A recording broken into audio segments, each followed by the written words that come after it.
Russia widens attack with airstrikes on western Ukraine cities. Russian airstrikes hit 3 cities in Ukraine on Friday, including 2 in the country's west, as the scope of its military offensive widened.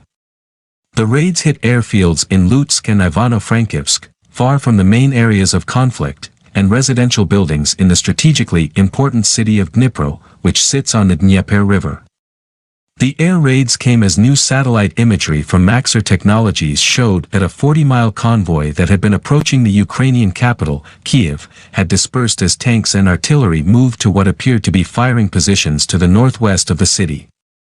The Ukrainian military said Russia was trying to block Kyiv by taking out defenses to the west and north of the capital, adding that there was also a risk to Brovary on the east.